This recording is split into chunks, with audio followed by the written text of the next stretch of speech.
चलिए, hi everyone, क्या हाल चाल है दोस्तों। सर सब बढ़िया, सब मजे में। Hello everybody, good morning, good morning, good morning to all of you. तो सर इसके पहले हम सेशन शुरुआत करें अपनी आज की। ओके, यस यस यस दोस्तों, सुनो सुनो सुनो, मेरी बात को पहले बहुत ध्यान से सुनो। आज आप जो पढ़ के जा रहे हो दोस्तों, आपका पेपर अच्छा ही जाने वाला है। सर बहुत टेंशन हो रहा होगा, मैथ्स का पेपर ऐसा है दोस्तों कि आपको सुबह उठ के टेंशन ना हो तो इसमें टेंशन लेने वाली बात है।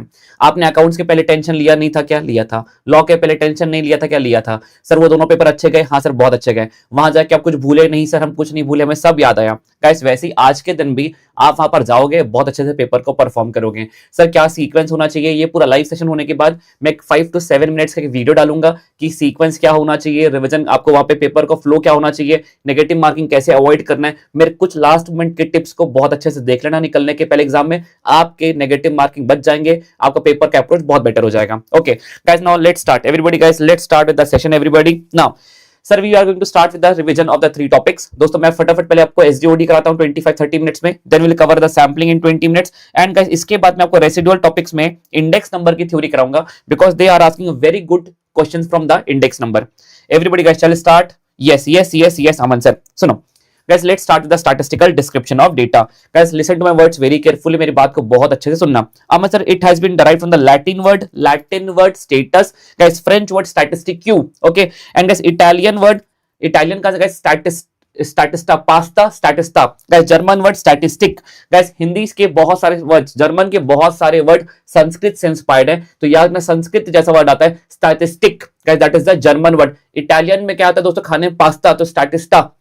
गाइस लैटिन वर्ड स्टेटस जो तुम्हारा है नहीं, और guys German word, guys French word statistique, guys Bella Ciao ऐसे करके याद रखना। Okay guys let's start with this everybody please दोस्तों, प्लीज अपना पूरा ध्यान यहाँ पे लाओ। Aman sir now everybody with me. Sir introduction मैं आपको पूरा चैप्टर में यहीं से रिवाइज करवाने वाला हूं, सो प्लीज प्लीज गाइस आपको मेरी बात को बहुत ध्यान से सुनना है और फोकस करना है।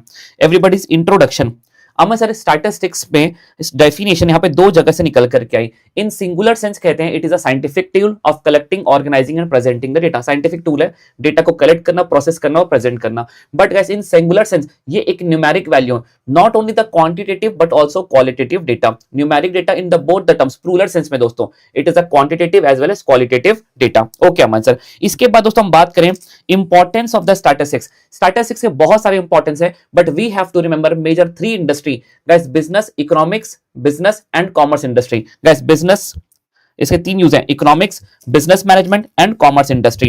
अमन सर बहुत सारे लिमिटेशंस है, but we have to remember only one limitation, कि वो लिमिटेशन ये है कि हमारा पूरा का पूरा डिसीजन एक सिंगल वैल्यू पर बेस्ड होता है, which is known as guys average. Our maximum decision is based on a single value and this single value is known as average. This guys ये बहुत पूरी ट्रू स्टोरी रिवील नहीं करता, सारे observation को लेके नहीं चलता, एक एक इंडिविजुअल ऑब्जर्वेशन में हमारा डेटा, हमारा डिसीजन बेस्ड नहीं होता। This is a major disadvantage. Okay दोस्तों प्लीज प्लीज प्लीज फटाफट यहाँ पर ध्यान में लेकर, पूरा ध्यान यहाँ पर लेकर के आओ। अमन सर एक बार बेसिक्स रिवाइज करवाइए फिर से। Aman sir introduction.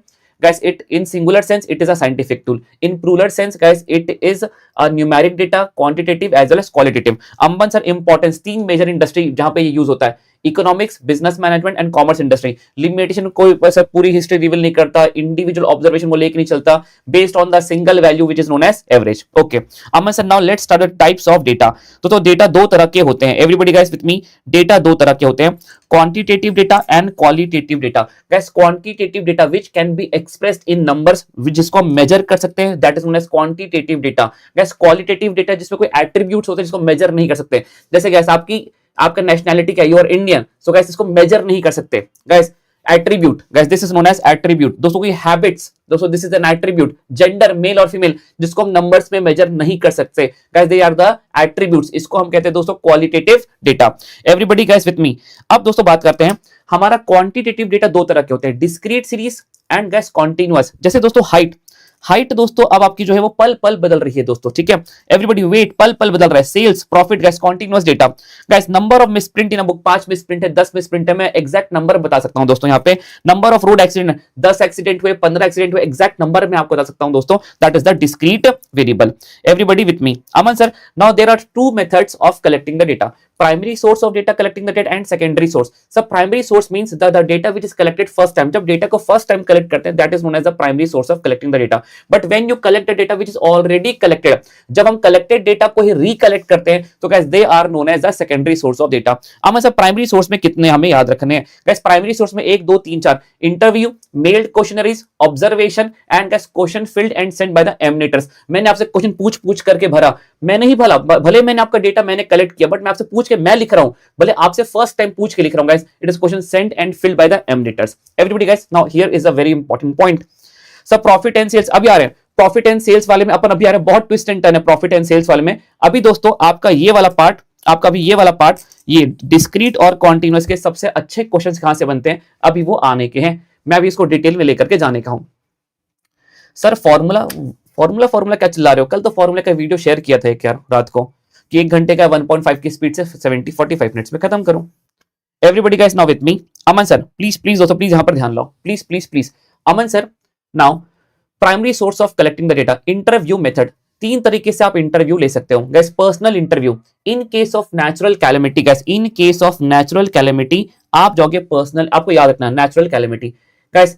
Indirect interview दोस्तों, रोड हादसे जैसे रेल एक्सीडेंट के केस में आप जाओगे इनडायरेक्ट इंटरव्यू।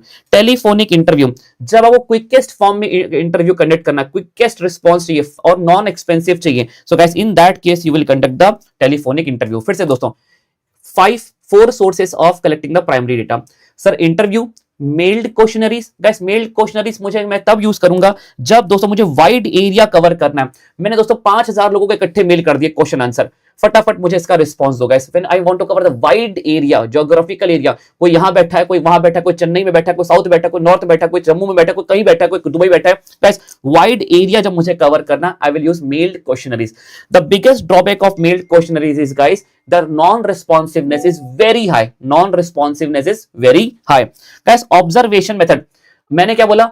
ऑब्जर्वेशन, आप आओ वेट मशीन में खड़े हो जाओ, वेट मशीन में आप खड़े हो गए, मैंने देखा your weight is 60 kg, writing 60 kg। Observation, मैंने ना आपसे पूछा ना आपने मुझे बताया, आप आके वेट मशीन में खड़े हो गए, मैंने आपका वेट देख करके लिख दिया 60 kg। आप आए, मैंने आपकी हाइट नापी, मैंने लिख लिया गाइस। ऑब्जर्वेशन टेक्निक, आपको डेटा मैं फर्स्ट टाइम ही कलेक्ट कर रहा हूं guys, that is known as observation technique. That's it guys. Question send and field में कोई खास बात नहीं है। Aman sir yes not getting response, हाँ, non responsiveness is very high in the mailed questionnaires. Aman sir आइए देखते हैं। Personal interview, natural calamity, indirect interview in the case of rail accident guys, telephonic interview जब guys it is the quickest and non expensive. Aman sir mailed questionnaires when we need to cover wide area and guys ये भी non expensive होता है, but the biggest drawback is non responsiveness is very high. Aman sir observation, इसमें कोई instrument use होता है like weight machine, height नापने की कोई मशीन, कोई इंस्ट्रूमेंट यूज होता है और हम देख कर खुद लिख लेते हैं, this is known as observation method. Everybody guys now with me. Aman sir method of collecting secondary data, there are 4 sources of collecting the secondary data. आपको बाय वर्ड्स आपको याद होना चाहिए sir. International sources, government sources, private and quasi government guys. International sources जैसे WHO, covid के cases कितने थे, मैंने सीधे WHO से पूछा guys. International, World Bank guys, international sources, government sources, ठीक है guys. Then private and quasi government guys, private और क्वासी गवर्नमेंट गाइस, जैसे कि आपका यहां पर हो गया NCERT हो गया guys. Then unpublished newspapers and magazines, ठीक है ना। कलेक्टेड डेटा से ही मैंने डेटा को कलेक्ट किया एवरीबॉडी। लेकिन हमसे ये पूछता है इसमें से इंपॉर्टेंट का दर्जा किसको दिया? All the 4 are not important. International and government sources को ही इंपॉर्टेंट कहा जाता है, बाकी सभी को इंपॉर्टेंट का दर्जा नहीं दिया गया। ये देखिए दोस्तों, from above international sources and government sources को हम कंसीडर करते हैं most important method of collecting the secondary data. Yes sir please teach in English. Nandini, if you have studied this chapter well, I am using Hindi English mix so that all of you can understand. It is not possible for me to replicate me and teach both the side, but in English if you are looking, recorded lecture is also there, you can refer that if in pure English you want. Everybody guys with me now, please bring your attention over here. Aman sir, here we are done with the basics types of data, guys, method of collecting data. Let's revise it once. Aman sir, guys, peace of mind, give me 30 minutes, 30 minute में मैं पूरा chapter खत्म कर दूंगा, वो मेरी जिम्मेदारी है। प्लीज 30 मिनट्स तक no if no but guys फटाफट मेरे साथ पढ़ते रहो बस। सुनो, introduction. Aman sir Latin word status, sir German word Sanskrit statistic, everybody guys. Then आपका Italian word sir pasta statista, German word हो गया guys. And then French word Bella Ciao guys statistique, everybody with me now. Aman sir importance of statistics, importance of Sir, calculator trick, sir, duration of life, maximum in 1 hour, we will complete the theory. Maximum 1 hour, guys. Maximum 1 hour. By 10, I will get you guys free. Sir PDF we can, अपनी PDF छोड़ो बे, पढ़ लो, यहाँ पे आओ sir. Importance of statistics, 3 major industry sir, economics, business management and commerce industry. Sir limitation, there is various limitation Aman sir, कि हम डेटा को इंडिविजुअल ऑब्जर्वेशन में लेके चलते हैं, ट्रू पिक्चर रिवील नहीं करता. But biggest disadvantage is entire decision is based on a single value, and that single value is known as average. Our entire decision is based on single value. We don't consider all the observation. Sir दो तरह के data होते हैं, quantitative. Sir quantitative means which can be measured in number. Sir qualitative का मतलब होता है sir attribute जिसको हम नंबर्स में मेजर नहीं कर सकते. Method of collecting data Aman sir, there are 2 source of collecting the data. Primary source, sir primary source के 4: personal interview, mailed questionnaires, observation technique, and question filled and sent by the emanators. Sir, in interview method, there are 3 types of interview: personal interview, natural calamity; indirect interview, rail accident; telephonic interview, when we need the response quick, it is non-responsive. Sir, mailed questionnaires, wide area cover करना, mailed questionnaires. But the biggest disadvantage is sir यहाँ पे non responsiveness बहुत ज्यादा है. Sir observation technique, कोई equipment use होता है, कोई इंस्ट्रूमेंट यूज होता है, and we observe and write the data. Question sent and filled by the emitters, nothing important. से पढ़ रहा हूं सर, नींद नहीं गाइस, सोना नोफेल गलत किया, नो सोना चाहिए था. स्टैट्स का थ्योरी सोचो यार, तुम लोग का स्टैट्स का थ्योरी कितने नंबर का आएगा, क्या आएगा, अरे 2 घंटे बाद पेपर है यार, देख लेना जा करके. तुम लोग कहां बकवास करने में लगे हुए हो. Focus guys, focus. 2 नंबर का यहां से क्वेश्चन आ गया तो 2 नंबर की इंपॉर्टेंस समझो. हर चैप्टर का वेटेज 4 नंबर है, छोड़ चल जाओ, 4 ही नंबर का आता है. अरे कैसी बकवास करते हो यार. सुनो, रुको, पूरा ध्यान दोस्तों, प्लीज प्लीज प्लीज रुक जाओ, प्लीज रिपीट करो मेरे साथ, रिपीट करो, वरना यहां से चले जाओ, खुद जब बैठ के पढ़ो. पर यदि यहां पर हो तो रिपीट करो, ये सारी बकवास बंद करो. Everybody with me. Sir 4 source of secondary source of collecting the data: international sources, government sources, private and quasi government, or among unpublished newspapers and magazine. Sir, but if they ask most important, they will make the pair of 2, this and this. याद ना, international and government sources are the important source of collecting the secondary data. यदि pair आया international and government source, international and private and quasi government ना, आपका pair बनेगा international and government sources are the most important way of collecting the secondary data. Everybody guys with me now. Aman sir यहां पर हमारा phase 1 हो गया. एक छोटी सी बात रही, classification of data. Guys we can classify the data in 4 major category. First one is guys quantitative data, also known as cardinal classification. Guys, qualitative data, also known as ordinal classification. Guys, classical guys, see, quantitative data, इसका एक और नाम क्या है, cardinal. Guys, when the data can be classified on the basis of number, जैसे height, weight. अब quantitative data continuous और discrete वो अलग बात है. जब हम which we can segregate on the basis of number, guys weight के हिसाब से, वेट को मैं मेजर कर सकता हूं नंबर के टर्म में, इट इज कार्डिनल क्लासिफिकेशन. अमा सर ऑर्डिनल क्लासिफिकेशन और क्वालिटेटिव क्लासिफिकेशन, विच जो कि एट्रीब्यूट्स हैं which we can not allot the number, which can not be quantified, which can not be, जिसको हम नंबर्स के टर्म्स में मेजर नहीं कर सकते. Everybody with me. Like guys married होके सिंगल, सर 5 दफे, अरे मेजर थोड़ी ना करोगे. Sir honesty, dishonesty, beauty, ugly, Hindu, Muslim, Sikh, Christian. Guys this are the attributes. एक कोई फीचर है दोस्तों, ये कोई एक तरह का दोस्तों जो भी है, everybody which we can't be quantified. Everybody guys chronological और temporal, very important, remember 3 variants. Chronological का एक और नाम टेम्पोरल, और time series classification. Guys on the basis of different time period, जैसे कि दोस्तों 2002 में इतनी स्टूडेंट्स थे, 2007 में इतने स्टूडेंट्स ने पेपर दिया, 2009 में इतने स्टूडेंट्स ने पेपर दिया. Guys when we quantify the, when we segregate, हम बाइफरकेट करते, क्लासिफाई करते data on the basis of time, on the basis of time is known as chronological, time series और as temporal data. Sir geographical और spatial classification, जैसा मैंने कहा on the basis of area, सब बिहार की population इतनी, आसाम की इतनी, गोवा की इतनी, on the basis of location जब करते हैं, this is known as spatial और geographical classification. Yes everybody with me. Aman sir here we are done with this. Aman sir एक बात बताइए, why we do the scrutiny of the data. Scrutiny is important guys. Data is collected by the human beings, okay, so there can be errors. So guys, we do the scrutiny to analyze whether the data is accurate and consistent or not. Very important hidden theory. Scrutiny is checked to identify consistency of the data, accuracy of the data, both. It is done to check accuracy and consistency both. Sir, how can we do the scrutiny? No hard and fast rule guys. You have to apply your intelligence and you can check the scrutiny of the data. Sir, everybody, sir इसका backup मिल जाएगा क्या? कसम से भाई अपने ऊपर सोचो क्या किया है तुमने। Everybody with me. Sir very important Aman sir, हम कब बोलते हैं कि कंपनी के अंदर इंटरनल कंसिस्टेंसी बहुत अच्छी है? जब हमारे पास guys when the related series का डेटा गिवन होगा तभी जाकर के हम इंटरनल कंसिस्टेंसी चेक कर सकते हैं। आप कहना क्या चाहते हो सर? जैसे फॉर एग्जांपल मैं किसी टाइल्स की शॉप में गया एंड टाइल्स की शॉप में मैं चेक करना चाहता हूं कि भैया यहाँ पे जो डेटा आ रहा है वो सही है कि नहीं। इन्होंने कहा भैया इसमें मार्जिन 50% है।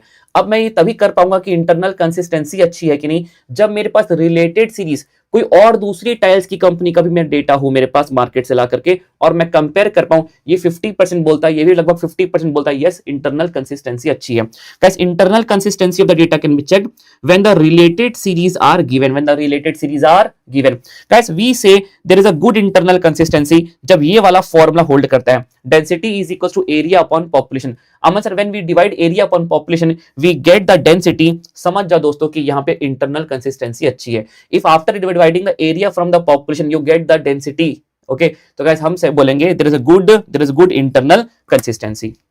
Yes yes yes yes everybody guys with me. Aman sir here we are done with the entire phase 1। दोस्तों एक बार मेरे साथ, क्योंकि मैं आपको पढ़ा रहा हूं दोस्तों, रिवाइज से ज्यादा मैं पढ़ा रहा हूं, एक बार फटाफट कर लेते हैं। Aman sir introduction, scientific way of collecting data, plural sense में, न्यूमेरिक डेटा है, quantitative qualitative. Sir 3 major industry, business, economics and commerce industry. Limitation छोड़ दो सर, क्वांटिटेटिव को छोड़ दो। Method of collecting, primary source of data, पहली बार data collect हुआ guys, interview, mailed questionnaires, observation, send filter, ठीक है। Secondary source guys, international government sources, private and quasi government and guys last one is unpublished sources. But 2 major important कौन से यहाँ पे? International and government sources. Everybody guys, classification of data, quantitative data also known as cardinal, classification on the basis of number. Qualitative data, ordinal, basis of the attribute. Basis of classification is attribute which cannot be quantified, number से measure नहीं कर सकते sir। then temporal, chronological और time series data on the basis of time sir। 2009 में इतना, 2007 में इतना, 2010 में इतना guys। then we have geographical spatial classification on the basis of the location, geographical area। Bihar का पॉपुलेशन इतना, गोवा का इतना, नागपुर का इतना, महाराष्ट्र का इतना, on the basis of the location। Aman sir why the classification, Aman sir, why the scrutiny is important to check whether the data is consistent and accurate or not?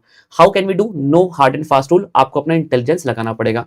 When we will say company के अंदर internal consistency अच्छी है guys, when the formula holds true, जब हमारे पास related series का data available है तभी हम इंटरनल कंसिस्टेंसी चेक कर पाएंगे।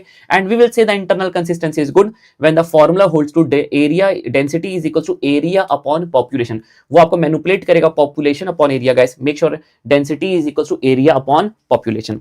Everybody guys with me. Now let's start with the phase number 2 guys, very important part. Now see guys, how can you present the data? Sir we can present the data in 3 ways: textual presentation, tabular and diagrammatic. In textual presentation guys, see first line of collecting the data guys, first line of collecting the data guys, this is the first step of collecting the data.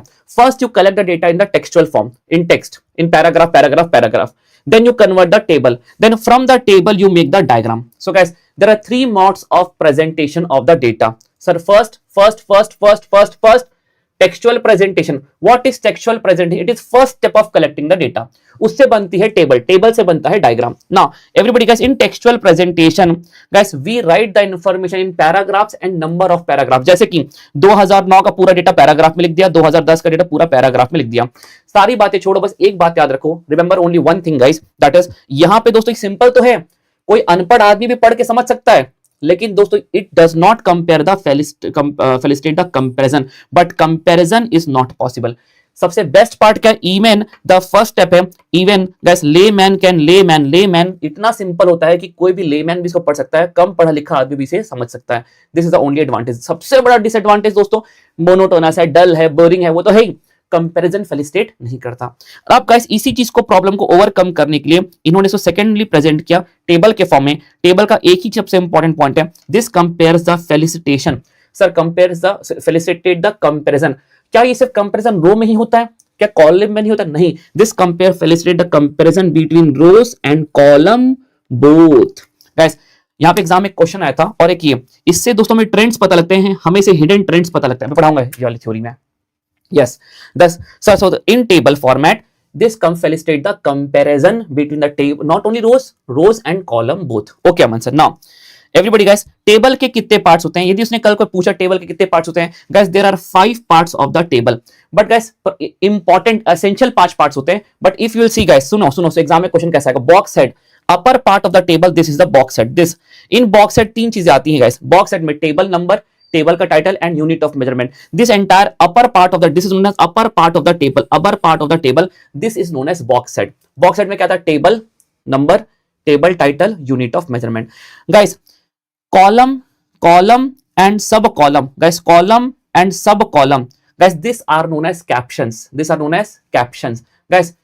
Heading, इस column और sub column की जो heading होती है guys, उसको हम कहते हैं caption. Left part of the table, left part of the table guys, जो रो की हेडिंग होती है उसको हम कहते हैं stubs. So guys, where the stubs are available, stubs होते हैं हमारे left part of the table में. टेबल देख रहे हो, left part of the table में हमारे होते हैं स्टब्स, रोज होती है, और रोज की जो हेडिंग होती है उसको हम कहते हैं guys stubs. And guys, column और सब कॉलम की हेडिंग्स को कहते हैं caption. Guys, there are 5 essential parts of the table. Aman sir, उसके नीचे आता है footnote, source note, that's it. Footnote and source note. Everybody guys with me. Sir date and time छोड़ दो एवरीबॉडी. अमन सर, हमारे 2 प्रेजेंटेशन हो गए. Aman sir, we have done a textual presentation and tabular presentation. Now guys, diagrammatic presentation, very important. Now bring your complete attention over here. In next 20 minutes I will complete the chapter. मैं 15 minute में chapter का revision खत्म करूंगा. 20 minutes हुए, मैंने पूरा chapter पढ़ाई दिया आपको. यस सर, स्क्रूटनी वाले टॉपिक में मॉड्यूल में पॉपुलेशन अपॉन एरिया लिखा है. रुको मैं चेक कर लेता हूँ, एक मिनट, मैं अभी चेक कर लेता हूँ, अभी चेक कर लेता हूँ, मैं अभी चेक कर लेता हूँ. Everybody guys with me. Aman sir, here we are done with this, here we are done with this, here we are done with this. चलो एवरीबॉडी गाइस विथ मी, सुनिए. Diagrammatic presentation, sir diagrammatic presentation, diagrammatic presentation. Now see guys, सुनो, हमारा आते हैं sir, हम diagrammatic presentation 3 तरीके से कर सकते हैं. Line diagram, bar diagram, pie chart. Guys, line diagram, bar diagram and pie chart. Guys, line diagram में 3 तरह. लाइन डायग्राम मतलब दोस्तों, जब डेटा ओवर वेरी टाइम करता है, तो सुनो, 3 तरह के लाइन डायग्राम होते हैं. Single line chart, guys please बहुत important, single line chart, multiple line chart, multiple line axis chart. Guys सुनो सुनो सुनो, single line chart, multiple line and multiple line axis chart. Multiple line axis chart. सुनो guys, we will draw the single line when we want to present the data of a single time series. जैसे एक ही साल 2009 का data बताना है मुझे, कितना food में गया पैसा, कितना क्लोथ में गया. गाइस, एक सिंगल टाइम पीरियड का बताना है. When we, guys, single line chart, when I want to present the data of single time, single year कह दो, सिंगल टाइम सीरीज कह दो. अब दोस्तों, लेकिन आप मल्टीपल लाइन चार्ट बनाओगे जब आपको डेटा शो करना है 2009 का भी, 2010 का. When you want to show the data, when you want to represent the data of 2 और मोर टाइम्स रिलेटेड, 2 और मोर रिलेटेड. Why related? आप 2009 के फूड में कितना खर्चा किया और 2010 के फूड में कितना खर्चा किया, वो यहां का भी फूड है, यहां का भी फूड का ही खर्चा कंपेयर कर सकते हो. गाइस, 2 और more related time series. Sir, ये आपका फूड, क्लोथ, फ्यूल बताता है, ये आपका रोटी, कपड़ा, मकान कुछ और बताता है, ऐसा नहीं चलेगा. ये वाला पॉइंट यहां का भी फूड बता रहा है, ये भी फूड बता रहा है, ये भी क्लोथ का खर्चा बता रहा है, ये भी क्लोथ का खर्चा बता रहा है. Related time series, most important word. And they are expressed in same units. यहां पे यदि आपका डेटा केजी में है और यहां पर ग्राम में है तो ऐसा नहीं चलेगा. यदि ये भी केजी है और ये भी केजी है, तब जाके आप मल्टीपल लाइन चार्ट बनाओगे. Guys, everybody with me. When you draw the multiple line chart, when you want to compare or depict the relation between 2 or more related time series, 2 or more related time series. और दूसरा, they are expressed in same units, they are expressed in same units. Sir, formula वाली video कहाँ है? अरे है ना, कल तो शेयर, क्या कैसी बातें कर रहे हो यार. चैट से इग्नोर करना पड़ेगा. अब तुम्हारी एकदम ऐसी जो चल रहा है उस पर पूरा ध्यान ही नहीं है. जो व्यक्ति चैट कर रहा है डेफिनेट उसका यहाँ पे ध्यान नहीं. ये छोड़ दो ना, फिर जाओ ना एग्जाम में, कहाँ बैठे, अपना सेल्फ स्टडी करो, जाओ यहाँ से निकलो. चलो guys, everybody with me. Aman sir, लेकिन मल्टीपल एक्सेस लाइन तब बनाएंगे again when you want to compare the data for 2 और more time series. But the problem is guys, ये वाला पॉइंट तो सेम है, लेकिन यहां पे है दोस्तों, and data is expressed in different units. यहां पे इंस्टीट्यूट यहां पे ये मैनिपुलेट करता है कि इन दोनों के बीच में एंड आएगा कि और कोई एक रहा कि दोनों होना जरूरी, दोनों होना जरूरी है. 2 और more related time series and at the same time वहां पे उनके बीच होना चाहिए सेम यूनिट्स. और यहाँ पे आप मल्टीपल लाइन एक्सेस चार्ट बनाओगे. जैसे 2009 का 2010 का डेटा बना लिया आपने एक्स और जेड के बीच में, और दोस्तों 2009 का आपने बना लिया आपने वाई और जेड के बीच में. तो यहाँ पे दोस्तों मान लेते हैं आपका जो यूनिट्स है केजी में है और यहाँ के 2009 के यूनिट्स आपके ग्राम में चलेगा। तो अब जाके दोस्तों यदि आपका डिफरेंट यूनिट्स हैं, ठीक है, दोनों टाइम सीरीज के अलग अलग यूनिट्स हैं, तो गाइस आप यूज करेंगे multiple axis line chart.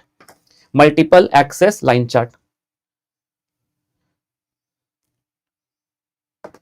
Arnav, मैंने कल बेटा व्हाट्सएप ग्रुप में एक फॉर्मूले का वीडियो शेयर किया, हम पूरे फॉर्मूले रिवाइज कराएं इन 1 आवर, वही तो देखना था। कहा यार तुम व्हाट्सएप ग्रुप पे भी आई थी एब्सेंट है, अपन टेलीग्राम में भी एब्सेंट है, तो उसका कोई रिसोर्स ही अवेलेबल नहीं है। गाइस एवरीबॉडी विथ मी, चलो मैं इसके बाद भेजता हूं, फटाफट एक बार रिव्यू कर लेना उसको। एवरीबॉडी गाइस विथ मी, 2 और more related time series and they are expressed in different unit, तो मल्टीपल एक्सेस लाइन चार्ट। अब आ जाओ यहाँ पे। अमन सर, यदि हमारा जो डेटा है उसमें बहुत वाइड रेंज ऑफ फ्लक्चुएशंस है तो हम लॉगरिथम या तो फिर रेशियो चार्ट यूज करेंगे। और दोस्तों जैसे नॉर्मली हम टाइम और यहाँ पे वाई, यहाँ पे उसका डेटा वाई ऑफ टाइम लिखते हैं, और लेकिन दोस्तों बहुत वाइड रेंज ऑफ फ्लक्चुएशंस हैं तो हम टाइम और यहाँ पे लॉगरिथम ऑफ टाइम को प्लॉट करेंगे। We will be using the logarithm और रेशियो चार्ट्स। क्या ये बात याद रखोगे गाइस? लॉगरिथम और ratio chart. Sir single line chart and multiple line chart in one diagram and multiple line axis chart. Preeti, I don't know what you are saying. Sir related time and same units, last में थोड़ी tips दे देना। हाँ पक्का sir. yes sir, yes। चलिए everybody guys with me. Aman sir, here we are done with the line diagram. एक बार revise करा दो line diagram। Sir single line diagram, when you want to represent the data of single time series, एक particular सार का data show करना है। Multiple line chart, when you want to represent the data of 2 और more related time series and आएगा और नहीं है, and having the same units. Multiple line axis chart, 2 और more time series data and different units. Aman sir, when there wide range of fluctuations है we will use logarithm और ratio charts. आइए दोस्तों bar diagram. Aman sir bar diagram में बहुत important बात है, सुनिए। This is the 2 most important bar diagram guys. Vertical, simple vertical, this is vertical and this is horizontal. Sorry guys, यहां पे आता है ऑड। सुनिए, जब आपको क्वांटिटेटिव डेटा और आपको टाइम सीरीज डेटा दिया हुआ है तो आप बनाएंगे दोस्तों vertical bar diagram. Guys quantitative data और या तो फिर you have the guys time series data. Aman sir what do you mean by time series data? And guys time series data means guys, time series दोस्तों data vary over time, ये अलग है। Data vary over time graph ऐसा जो पल पल बदल रहा है, और टाइम सीरीज डेटा का मतलब होता है दोस्तों, टाइम सीरीज डेटा का मतलब 2009 का डेटा अलग, 2010 का डेटा अलग, 2012 का डेटा अलग। और डेटा वेरी ओवर टाइम बोल दो तो डेटा कुछ लाइन ऐसी बनती है, this is data vary over time. यदि डेटा वेरी ओवर टाइम है, पल पल बदल रहा है दोस्तों, तो आप बनाते हैं यहां पे line diagram. But guys if you want to get time series data है, आपके हर अलग अलग साल का डेटा है दोस्तों, या तो फिर आपका क्वांटिटेटिव डेटा है, so you will be making the simple vertical diagram, vertical bar diagram. Aman sir लेकिन हमारे पास क्वालिटेटिव डेटा है, क्वालिटेटिव डेटा है, या तो हमारे पास डेटा वेरी ओवर स्पेस है, या तो फिर और है डेटा वेरी ओवर स्पेस है, तो उस केस में आप बनाएंगे simple horizontal bar diagram. Okay Aman sir, अब दोस्तों बात करते हैं मल्टीपल बार का बनाओगे। जब आपको कंपेयर करना है 2 और रिलेटेड वेरिएबल्स को तो मल्टीपल और ग्रुप बार। और दोस्तों जब आपको कंपेयर करना है 2 डिफरेंट कंपोनेंट्स ऑफ वेरिएबल को in relation to component of that table. सुनो बताता हूं। जैसे कि गाइस हमारे पास 2 कंपनी का मल्टीपल बार डायग्राम हम कब बनाएंगे? मल्टीपल बार डायग्राम 2013 का कंपनी ए का प्रॉफिट, कंपनी बी का प्रॉफिट कंपेयर करना है। In that case will draw multiple bar diagram. But Aman sir यहां पे फॉर एग्जांपल हमें यहां पे कंपनी ए का गाइस मेल कितने थे, फीमेल कितने थे तो कंपेयर करना है, पर उसी कंपनी ए के मेल को उससे भी कंपेयर करना है कि अगले साल के मेल से भी कंपेयर करना है। गाइस जब आपको कंपेयर करना उस पर्टिकुलर साल का भी डेटा उस पर्टिकुलर साल से, और उस साल के डेटा को किसी दूसरे साल के डेटा से भी कंपेयर करना है, तो उस केस में आप बनाते हैं ग्रुप मल्टी बार डिवाइड और कंपोनेंट बार डायग्राम, डिवाइड और कंपोनेंट बार डायग्राम। दोस्तों इसी को हम परसेंटेज डायग्राम बोल देते हैं। यदि ये डेटा एब्सोल्यूट नंबर में रिप्रेजेंट ना करके they are represented in terms of percentage, they are represented in terms of percentage, तो गाइस इसको हम कहते हैं percentage sub divide bar diagram. Both are same. तो गाइस यहां पे जब कंपेयर करना है डिफरेंट कंपोनेंट्स ऑफ वेरिएबल, ये रहा दोस्तों एक वेरिएबल, इस पूरे वेरिएबल में कितने टोटल 15 में से कितने मेल हैं कितने फीमेल है, ये वाला कंपैरिजन करना है। अब 2000 गाइस कंपनी ए में और कंपनी बी में भी कंपेयर करना है कि कंपनी ए में कितने मेल हैं और कंपनी बी में कितने मेल हैं। Guys with different parts of table भी कंपेयर करना है, वेरिएबल को खुद में कंपेयर करना है और उस वेरिएबल को डिफरेंट पार्ट ऑफ टेबल में भी कंपेयर करना है। In that case we will make multiple sub component bar diagram, that's it. और दोस्तों जब इसको परसेंटेज में एक्सप्रेस करते हैं so that is known as percentage sub divide bar diagram. Aman sir आइए दोस्तों, हमारा बात खत्म हो चुकी है, एक बार इसको रिवाइज कर लेते हैं। पाई चार्ट कुछ भी नहीं, everybody guys with me, everybody guys with me. Sir simple bar, simple line diagram, simple line diagram guys when the data when we want to facilitate the data of single time series। Sir multiple में क्या होगा, एक से ज्यादा, दो या दो से ज्यादा रिलेटेड टाइम सीरीज हैं and they are having the same units. Multiple line axis two or more related time series and they are having a different units. चलिए अब बात करते हैं सिंपल बार डायग्राम। सर दो होते हैं, vertical bar diagram, horizontal bar diagram. Sir vertical bar diagram quantitative data, और यहाँ पे एंड नहीं आता, और गाइस टाइम सीरीज डेटा है आपके पास, टाइम सीरीज, ना कि डेटा वेरी ओवर टाइम। याद रखना यहाँ पे time series data, quantitative data और डेटा वेरी ओवर टाइम गलत हो जाएगा। क्वांटिटेटिव डेटा और time series data, time data vary over time कुछ इस तरीके का बनता है और टाइम सीरीज डेटा कुछ इस प्रकार का बनता है। चलिए अमन सर वर्टिकल बार हो गया, horizontal bar diagram. Sir qualitative data और when the data vary over space, data vary over space. Sir multiple और ग्रुप्ड बार डायग्राम। सर जब हमें उसी पर्टिकुलर साल में दो या दो से ज्यादा कंपोनेंट्स को कंपेयर करना है, दो या दो से ज्यादा वेरिएबल्स को कंपेयर करना है, मल्टीपल ग्रुप बार डायग्राम। डिवाइड और कंपोनेंट बार डायग्राम, गाइस हमको जब वेरिएबल को कंपेयर करना है और उस वेरिएबल को दो डिफरेंट पार्ट ऑफ टेबल से भी कंपेयर करना है, guys in that case divide और सब ग्रुप, सब डिवाइड और कंपोनेंट बार डायग्राम। सर उसको परसेंटेज में एक्सप्रेस किया तो परसेंटेज सब grouped bar diagram, that's it. Aman sir अब बात करते हैं पाई चार्ट की। सर पाई चार्ट में कुछ भी नहीं होता दोस्तों, ये सर्कुलर प्रेजेंटेशन होता है जिसमें दोस्तों हम एरियाज को रिप्रेजेंट करते हैं in the terms of degree, in the terms of angle. वैसे पूरा 360 डिग्री होता है। यदि मैंने आपको कहा इसको दोस्तों पर एंगल में कन्वर्ट करिए कितना डिग्री होल्ड करेगा, 6 डिवाइडेड बाय टोटल, दोस्तों इसको 360 डिग्री में ये कितना डिग्री लेगा, multiply by 360। So guys whenever you want to convert anything into a bar diagram के angle, that number divided by total frequency multiply by 360 degree and guys you will get the angle की कितना photography को कितना angle allot करना है। कल को इसमें कोई भी प्रैक्टिकल क्वेश्चन आ सकता है। चलिए एवरीबॉडी गाइस विथ मी, सुनो दोस्तों we are done with the chapter. दोस्तों बड़ा चैप्टर है, थोड़ा सा टाइम आपको देना पड़ेगा 10 मिनट और। Here we are done with the revision of mode of presentation of data. दोस्तों अब मेरी बात को बहुत ध्यान से सुनो, अब मैं बहुत इंपॉर्टेंट एलिमेंट डिस्कस करने जा रहा हूं and I am going to close this chapter, frequency distribution. दोस्तों in terms of angle, yes sampling करेंगे निकिता, इसके बाद करेंगे सैम्पलिंग। कोई भी चीज ऐसा नहीं हो सकता कि 15 मिनट में पढ़ा दूं, ऐसा नहीं हो सकता। मैं जानता हूं बहुत पैनिक मोड में, बहुत रश में है कि फटाफट खत्म करो सर, लेकिन प्लीज दोस्तों अब पढ़ रहे तो अच्छे से पढ़ो, वेटेज भी अच्छा है, क्वेश्चन तो आने ही वाला है। डायरेक्ट क्वेश्चन आ गया तो यू विल बी ब्लेस्ड कि चलो कुछ नहीं पढ़ा था। आप सेल्फ स्टडी करें तो भी तो टाइम लग जाता आपको। चलिए everybody now with me. Aman sir frequency distribution, रुक जाओ, but before I start the frequency distribution, Aman sir यदि हमें पास ऑब्जर्वेशन के साथ उसकी फ्रीक्वेंसी भी दी हुई है तो उसको प्रेजेंट करने के कितने तरीके। यदि आपके पास किसी if you have the observations with the frequency and if you want to present this, you have two things. आप उसको नॉन ग्राफिकल में टेबल में प्रेजेंट कर दीजिए या तो उसको ग्राफ में प्रेजेंट कर दीजिए। सर अमन सर क्या ये ग्राफिकल मेथड्स एंड ये डायग्राम्स क्या दे आर सेम? नहीं दोस्तों, यहां पर मैंने फ्रीक्वेंसी की बात नहीं करी, यहां पर मैंने को सिर्फ ऑब्जर्वेशन देके रखा था, उसको प्रेजेंट करने का तरीका। But if with observation if you have frequency also, then how you can present the data, that is known as frequency distribution। if the frequency दी हुई है तो आप उसको ascending order में लिख दो, descending order में लिख दो, कोई काम करें, टेबल में भी लिख सकते हो, या तो आप उसको ग्राफिकली प्रेजेंट कर सकते हो फ्रीक्वेंसी डिस्ट्रीब्यूशन में। यदि फ्रीक्वेंसी दी हुई है तो 4 तरीके हैं, histogram, frequency polygon, guys sorry frequency polygon, frequency curve and ogive. Guys everybody approximately ये 10 बजे से लेके 10:15 तक चलेगा। इसके बाद मैं फटाफट सैम्पलिंग कराऊंगा, सैम्पलिंग कराने में 20 मिनट्स लगेंगे, ये बड़ा चैप्टर है, सैम्पलिंग करवाने में 20 मिनट्स लगेंगे। इसके बाद मैं इंडेक्स नंबर की भी थ्योरी लूंगा, इंडेक्स नंबर की थ्योरी, 3 चैप्टर की थ्योरी मुझे लेना है। Everybody guys with me, Aman sir सुनिएगा, इसके आगे बढ़े उसके पहले सुनो सुनो सुनो सुनो, ये वाला पार्ट मुझे आपको रिवाइज कराना है पर इसमें बाद में आएंगे, रुक जाओ। अब आते हैं सर, एवरीबॉडी विथ मी, सुनिए सुनिए सुनिए। यदि आपके पास फ्रीक्वेंसी दी हुई है, you have 2 modes of presenting the data, non graphical method, ascending order, descending order, nothing to discuss। या तो आप उसको टेबल में लिख सकते हैं यदि फ्रीक्वेंसी भी दी हुई है तो। अब यदि आप टेबल में लिख रहे हैं तो देयर आर 3 थिंग्स, एक होता है वेरिएबल, जैसे कि आप वेट की बात कर रहे हैं, गैस एज की बात कर रहे हैं, तो गैस ये हो गया आपका वेरिएबल, ठीक है guys, tally marks and frequency, frequency मतलब कितने बार आ रहा है, आपने फ्रीक्वेंसी लिख सकते हैं। ये है आपका एज है जिसके बारे में बात कर रहे हैं, जो आपका पॉइंट ऑफ डिस्कशन है, that is known as variable.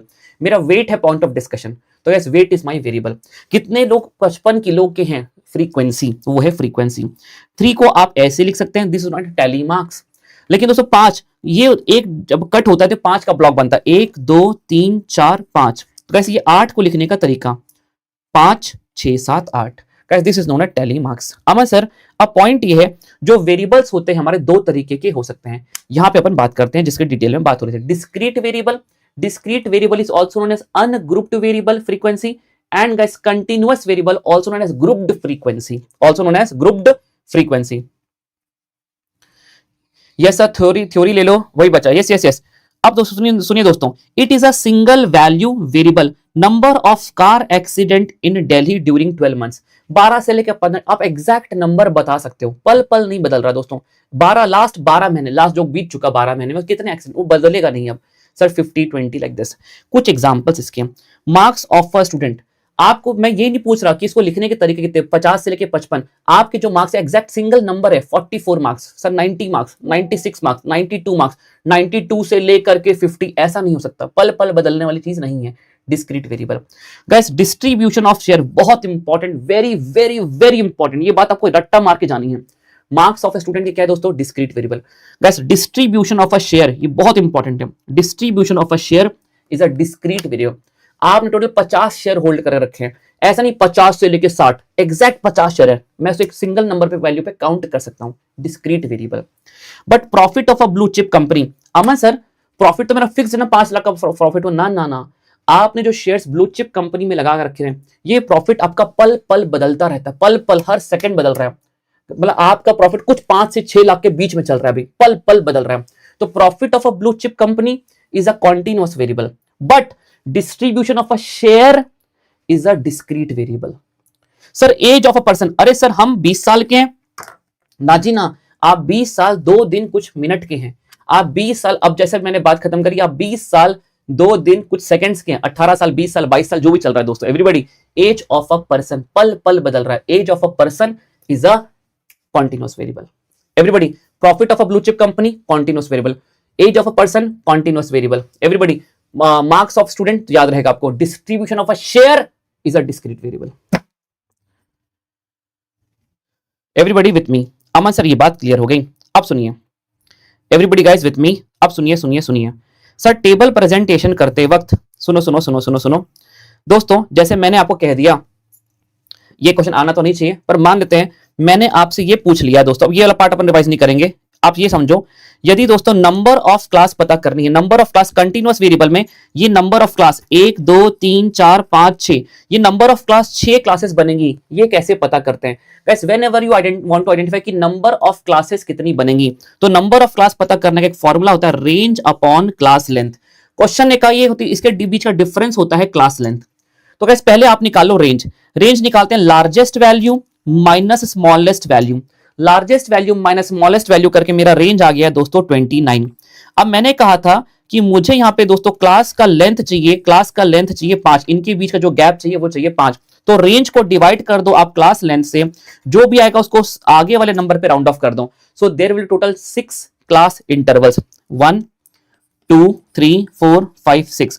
कल को यदि ये क्वेश्चन देके उसने पूछा आप बताइए कि आपके कितने नंबर ऑफ क्लासेस बनेगी, नंबर ऑफ क्लासेस कितनी बनेगी, so guys what you will do, calculate the range, range को डिवाइड कर दो क्लास का लेंथ, क्लास का लेंथ क्वेश्चन आपको देगा, क्लास का लेंथ है 5। एवरीबॉडी गाइस विथ मी, यदि आपको कभी भी नंबर ऑफ क्लासेस पता करनी है तो रेंज को डिवाइड कर दीजिए क्लास लेंथ से, divide the range from the class length, that's it, divide the range from class length. Everybody yes yes yes. Sir distribution of profit continuous होगा ना, क्योंकि वो चेंज होगा, ना ना ना, डिस्ट्रीब्यूशन ऑफ अ शेयर ये आपका डिस्क्रीट होगा, मैंने 50 शेयर्स खरीदे हैं, मेरे 50 शेयर का जो प्रॉफिट है उसकी value number of shares, distribution of share मतलब नंबर ऑफ शेयर्स, मैंने रिलायंस में 50 से लेकर 60 शेयर होल्ड कर रखे हैं ना, रिलायंस में मेरे 50 शेयर्स हैं, उसकी वैल्यू 5 लाख से 6 लाख है, profit of a blue chip company, तभी तो ये कंटिन्यूअस हुआ, उसका प्रॉफिट कंटिन्यूअस है, प्रॉफिट से बदल रहा है, पर नंबर ऑफ शेयर्स मेरे डिस्क्रीट एक एग्जैक्ट सिंगल वैल्यू है, वो नहीं बदल रहा है। Yes everybody with me? Aman sir here we are done with this. आइए आप सुनिए दोस्तों, इस पे हमारा एमटीपी पर अभी क्वेश्चन था, आपको अभी मेरे साथ रिवाइज करना पड़ेगा। सर फ्रीक्वेंसी डेंसिटी, सुनो एवरीबॉडी यहां पे आ रखते हैं, frequency density, relative frequency and percentage frequency, तीन चीजें होती हैं गाइस। फ्रीक्वेंसी की density, for example if I ask you calculate the frequency density for 44 to 48, so guys उसकी frequency divided by sorry guys, ये आपका हो जाएगा 3 डिवाइडेड बाय 5। कैसे लिख दिया, एक मिनट जाओ गाइस, हाँ ठीक है सुनिए गाइस, आपको फ्रीक्वेंसी डेंसिटी निकालना है तो frequency divided bye guys class interval, class length guys divided by class length. ये देखिए फ्रीक्वेंसी ऑफ क्लास इंटरवल, उस फ्रीक्वेंसी को डिवाइड करिए क्लास लेंथ से। आप मेरी बात को बहुत ध्यान से सुनना, क्लास लेंथ आप ऐसे मत लीजिएगा। whenever you are calculating the class length, 48 minus 44, sir 48 minus 44, class length is not 4. Whenever you are calculating the class length, make sure the series is exclusive. बहुत ही प्यारा question, make sure the series is exclusive. सिर्फ तेरे नाम पे खत्म, तेरे नाम पे शुरू नहीं हो रहा, series is not exclusive. Sir 0.5 less करेंगे, 0.5 ऐड करेंगे, 0.5 less, 0.5 add, 0.5 less, 0.5 add. Now this is an exclusive series. Now take the class length 48.5 minus 43.5. Now guys, what is the class length? 5. Sir, if you want the frequency density 3 divided by 5, not 3 divided by 4. This is known as frequency density. But if I am asking guys relative frequency या percentage frequency, guys this always lies from 0 to 1 and percentage frequency में multiply by 100 हो जाता है दोस्तों, कुछ भी नहीं होता। So guys relative frequency always lies from 0 to 1, 3 divided by total frequency of that class divided by total frequency, that is the relative frequency. If you want to convert this into percentage, multiply by 100, that is known as percentage frequency. दोस्तों क्या ये बात याद रखोगे? Don't panic guys, paper बहुत अच्छा जाने वाला है, पेपर बहुत अच्छा जाने वाला है। एवरीबॉडी गाइस विथ मी, मुझे बताएं क्या ये पॉइंट क्लियर है? क्या ये point clear? Frequency density, sir frequency of that class divided by class length. Sir relative frequency, frequency of that class divided by total frequency. Percentage frequency, frequency of that class divided by total frequency multiply bye 100। Okay Aman sir, yes everybody with me. Aman sir now graphical presentation of the data. Aman sir here guys histogram, हम frequency density को हम graphically 4 तरीके से present कर सकते हैं। Histogram, frequency polygon, frequency curve and ogive. Everybody guys with me. Sir mutually exclusive अभी आ रहे, उस पे आ रहे, वो पॉइंट पे भी आ रहे हैं। यस यस सही कहा आपने, मैं अभी बता रहा हूं आपको। एवरीबॉडी विथ मी आइए। Sir histogram, sir histogram is plotted between the class length, class intervals plot होते हैं दोस्तों यहाँ पे, ठीक है, and the frequency, this is the histogram. अब मतलब हम हिस्टोग्राम से क्या निकाल सकते हैं? मॉड, जिसका हिस्टोग्राम सबसे बड़ा हिस्टोग्राम है गाइस, मतलब वो सबसे ज्यादा बार आ रहा है, that is the mode guys. Height is mode guys, we can class width guys, this is plot between the class interval and the frequency, class interval and the ये फ्रीक्वेंसी है, तो जिसकी फ्रीक्वेंसी सबसे ज्यादा दोस्तों वही बनता है आपका mode. So guys from this histogram we can calculate the mode. क्या ये बात याद रखोगे? From histogram we can calculate the mode. It is plotted between the width बोल दो, क्लास इंटरवल बोल दो, class interval and frequency. Aman sir अब सुनिए छोड़ दो एवरीबॉडी। अब आते हैं फ्रीक्वेंसी पॉलीगॉन में। सर यदि हमने हिस्टोग्राम के सारे ये मिड पॉइंट्स को जोड़ दिया, रेक्टेंगल्स के मिड पॉइंट को जोड़ दिया और हमने एक डायग्राम बनाया, तो इस डायग्राम को हम कहते हैं फ्रीक्वेंसी पॉलीगॉन। इसलिए कहा जाता है it is a limiting form of histogram. Limiting form मतलब अमन सर जब तक हिस्टोग्राम नहीं बनेगा ये नहीं बनेगा, तो it is a limiting form of histogram. Everybody with me. Aman sir that is the frequency polygon. Aman sir यदि आपने जो फ्रीक्वेंसी पॉलीगॉन बनाया था इसको आपने स्मूथ कर दिया, smoothening of the frequency polygon, जो स्मूथ कर्व बनता है, अब इसको हम कहते हैं frequency curve. This is known as frequency curve. Everybody with me. हाँ सर मॉड, समीर भाई अरे रुक जाओ प्लीज पूरा ध्यान दो यहाँ पे। एवरीबॉडी गाइस प्लीज पूरा ध्यान दो यहाँ पे। Yes yes yes Aman sir अब बात करते हैं, सुनिए पहले हिस्टोग्राम बनता है, हिस्टोग्राम के मिड पॉइंट्स को जोड़ के गाइस फ्रीक्वेंसी कर्व बनता है एंड उसको स्मूथ करने से फ्रीक्वेंसी पॉलीगॉन बनता है, सॉरी फ्रीक्वेंसी पॉलीगॉन बनता है एंड उसको स्मूथ करके फ्रीक्वेंसी कर्व बनता है, ठीक है। Everybody guys with me. इसलिए कहा जाता है it is a frequency curve is a limiting form of histogram as well as and आएगा दोनों का, histogram and frequency polygon. Everybody with me. अब सुनिए दोस्तों ये बहुत इंपॉर्टेंट है, पूरा ध्यान यहाँ पे। There are 4 kinds of histogram, sorry there are 4 kinds of frequency curve. Bell shaped curve guys, bell shaped curve, minimum maximum minimum. Sir ये बनता है प्रॉफिट ऑफ अ कंपनी। शुरुआत होती है जीरो से, मैक्सिमम पे जाता है, फिर एक बार डिक्लाइन करता है, प्रॉफिट ऑफ अ कंपनी। ये मोस्ट कॉमनली यूज होता है।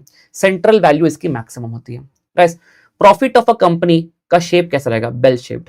एवरीबॉडी गाइस विथ मी, सुनिए, एवरीबॉडी गाइस विथ मी। यहां से दोस्तों U shaped, maximum minimum maximum. दोस्तों जैसे कोलकाता में बहुत लोग अपने ये पकड़ते हैं, तो दिल्ली कोलकाता कुछ भी ले लो, everybody guys with me. Sir जो लोग मेट्रो लाइन यूज करते हैं, कम्यूटर्स मतलब गाइस कौन होते हैं? जो उस मेट्रो को यूज करके ऑफिस में जा रहे हैं। ऑफिस में जाने वाले लोग, ऑफिस मेट्रो का यूज सबसे ज्यादा होता है, फिर दोपहर को कम हो जाता है, फिर शाम को बढ़ जाता है। तो गाइस जो कम्यूटर्स हैं कोलकाता के या तो दिल्ली में जो मेट्रो यूज करते हैं, वो कैसा कर बनाएंगे? मैक्सिमम पहले बहुत ज्यादा अपनी ये यूज होगी मेट्रो, फिर एकदम दोपहर को ड्रॉप हो गया, फिर शाम को घर जाएंगे वापस। तो गाइस ये they will form the U shape. ये आपसे ये क्वेश्चन कोई रट्टा मत मारो, रट्टा मत मारो इसको। Yes everybody guys with me. J shape, बस मिनिमम से मैक्सिमम कभी मिनिमम पे आया ही नहीं। जे shape. Everybody guys mixed, mixed guys, mixed है ये, मतलब ऊपर गया नीचे गया फिर ऊपर गया फिर नीचे गया, that is a mixed. Everybody guys ये है दो बहुत इंपॉर्टेंट, ये है दो बहुत important. Everybody guys with me. Sir here we are done with this. अब बच गया एक ओजिव। गाइस ओजिव दो तरह के होते हैं, less than ogive, more than ogive. अब sir less than ogive, less than ogive, सुनिए दोस्तों, plotted between cumulative frequency. Guys this is plotted between cumulative less than ogive. हम लेते हैं upper boundary and cumulative frequency. जैसे कि दोस्तों यहां पे मेरे पास है ये lower class boundary, upper class boundary. So guys I will take the lower class boundary and the cumulative frequency. Guys दो तरह की फ्रीक्वेंसी बनती है, लेस देन और मोर देन फ्रीक्वेंसी छोड़ दो। गाइस मैंने लिया less than frequency and lower class boundary, so I will be getting the more than ogive. और दोस्तों जब मैं लूंगा upper class boundary and guys more than frequency, तो guys I will be getting the less than ogive. उल्टा होता है दोस्तों, उल्टा होता है। ये देखो दोस्तों, प्लॉटेड बिटवीन अपर बाउंड्री लिया तो लेस देन ओजिव मिलेगा, लोअर बाउंड्री लिया तो आपको मोर देन ओजिव मिलेगा। अमन सर ये ओजिव्स को प्लॉट करने के बाद जहां पर ये इंटरसेक्ट करते हैं, if you draw a line perpendicular, हमें मिल जाता है मीडियन।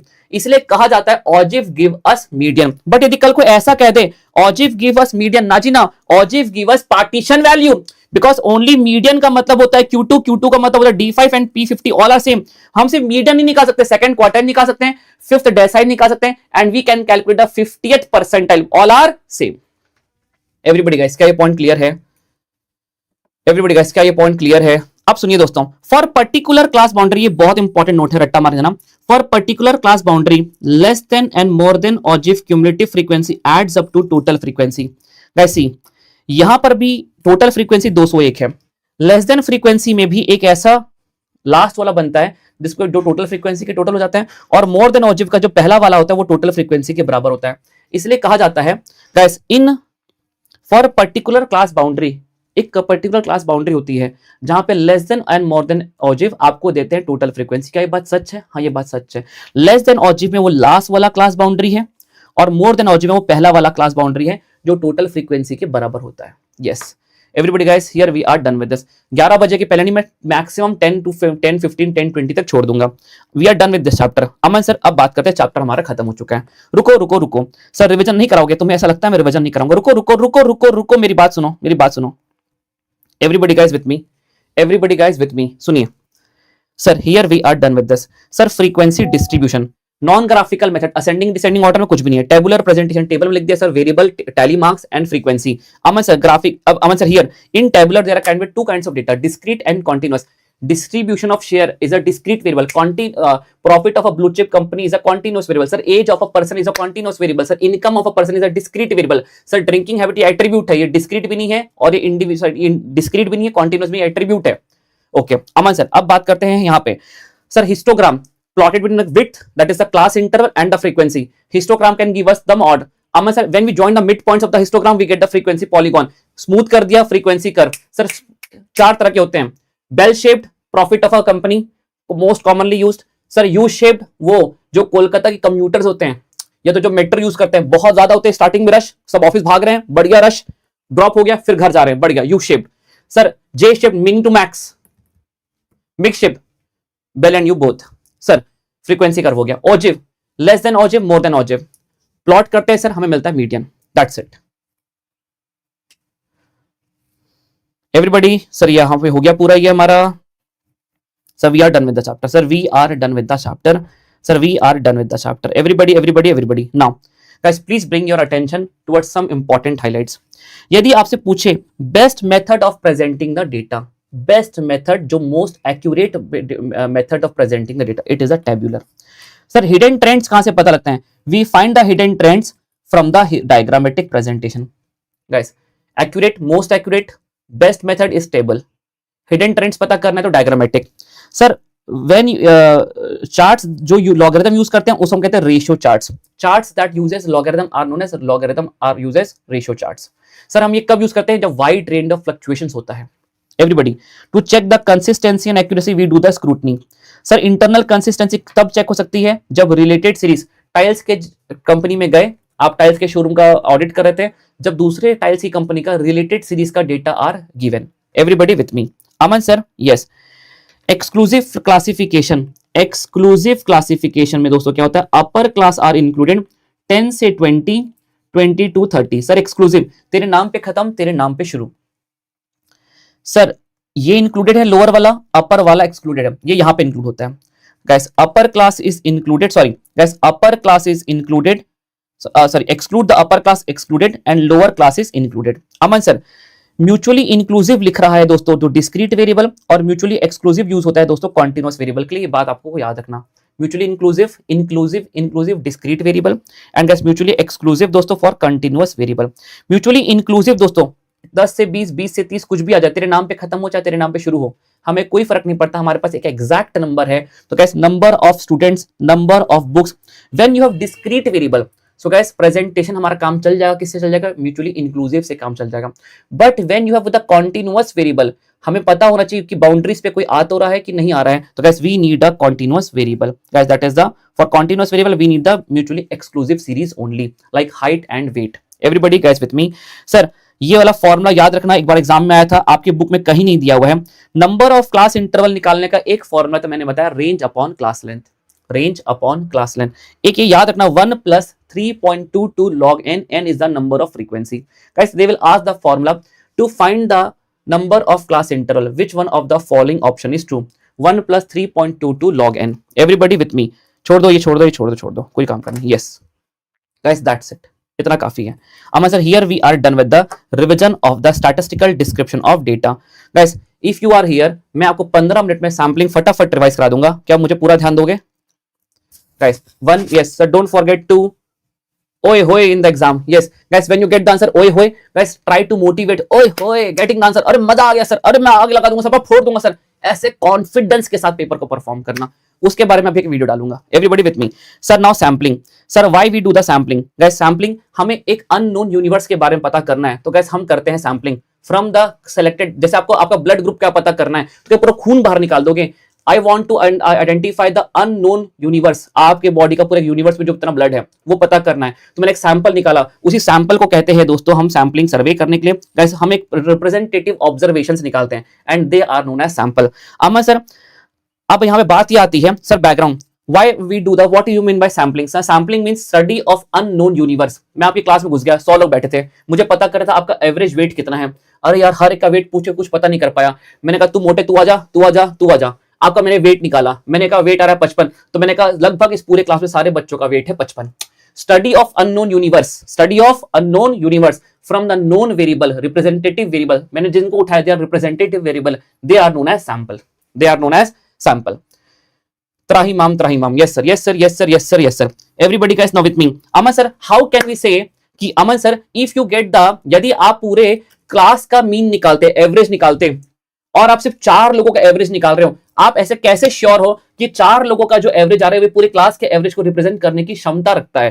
गाइस, क्योंकि ये 4 प्रिंसिपल्स काम करते हैं जब भी हम सैंपलिंग करते हैं. लॉ ऑफ, ये बहुत इंपॉर्टेंट है, पिछले एग्जाम में इसी पर क्वेश्चन आया था, इस बार दोबारा आने की संभावना है. सुनिएगा, law of sampling regularity.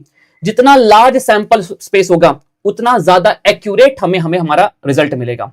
So guys, large sample लगभग पूरे पॉपुलेशन की ही कैरेक्टरिस्टिक्स को पजेस करता है. इसको कहते हैं लॉ ऑफ सैंपलिंग रेगुलरिटी. जितना बड़ा सैंपल है, more bigger the sample is, guys, it will more possessing the characteristics of the population. दूसरा, sir, large samples, guys, large numbers are more rap means guys reliable, accurate and precise. जितना large samples लोगे उतना ही guys reliable रहेगा, reliable, accurate and precise रहेगा। This is given by the principle of inertia. Inertia मतलब वो वही characteristics hold करेंगे जो पॉपुलेशन के पास है। सेम बात guys, moderately large number of samples chosen at random large group almost possess the characteristics of the large group. This is law of sampling regularity.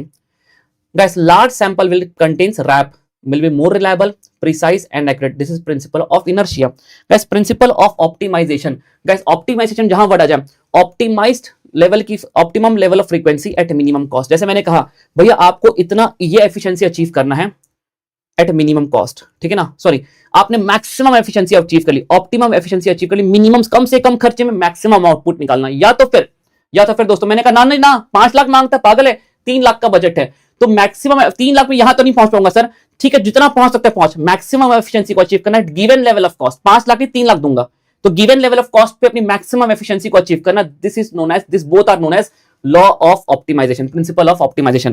Guys, principle of validation, जो मैंने samples को उठाया ठीक है ना, उसको मैं वैलिड सैंपल तभी बोलूंगा when I can perform the valid estimates. मैंने ये इन चारों को सैंपल उठाया, तू आजा तू आजा तू आजा, पर मैं उन पे कोई मीन मीडियन मॉड के फॉर्मूले ही नहीं लगा पा रहा, तो गाइस वो सैंपल्स मेरे वैलिड सैंपल्स नहीं माने जाएंगे। गाइस, सैंपल का डिजाइन वैलिड रहेगा only if I can obtain the valid estimates कर पा रहा हूं और मैं वैलिड टेस्ट परफॉर्म कर पा रहा हूं। गाइस, बहुत सारे टेस्ट होते हैं, हाइपोथेसिस टेस्ट, ये वो टेस्ट परफॉर्म करो और वैलिड एस्टिमेट्स कर पा रहा हूं, मैं मीन मीडियन मॉड निकाल पा रहा हूं। ऐसे सैंपल आ गए उसमें से मैं मीन मीडियन मोड नहीं निकाल पा रहा, तो वो सैंपल्स मेरे को वैलिड सैंपल्स नहीं माने जाएंगे।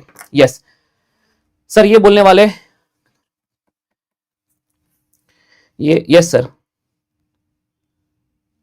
Everybody guys with me? Aman sir, here we are done with this. Aman sir, now let's have a comparison. Sir ये हो गया comparison between sampling survey and complete enumeration. Guys, ये बात याद रखना, कंप्लीट एनुमरेशन को हम सेंसस भी कहते हैं।